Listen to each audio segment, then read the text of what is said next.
বাংলাদেশ বাণিজ্য মন্ত্রণালয়ের একটা বিজ্ঞপ্তিতে জানানো হয়েছে যে ওনারা মোট 1200 মেট্রিক টন ইলিশ মাছ এক্সপোর্টের পারমিশন দিতে রাজি হয়েছে। ওনারা বাংলাদেশের এক্সপোর্টারদেরকে রিকোয়েস্ট করেছেন যে আগাম 11ই সেপ্টেম্বরের মধ্যে যারা অ্যাপ্লিকেশন করেনি তারা অ্যাপ্লিকেশন করে দিক।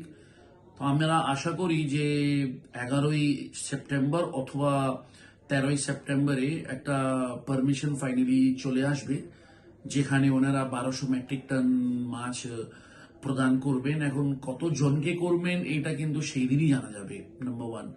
নাম্বার টু হচ্ছে যে মেয়াদটা আমরা ওনাদেরকে রিকোয়েস্ট করেছিলাম যে সবসময় এই মেয়াদের কারণে আমরা বেশি মাছ ইম্পোর্ট করতে পারি না, অথবা আমাদের কাউন্টার পার্ট বাংলাদেশে ওনারা এক্সপোর্ট করতে পারেন না, কারণ আমাদের কিন্তু মেয়াদটা খুব কম পাই, যার ফলে মাছটা আমরা নিয়ে আসতে পারি না।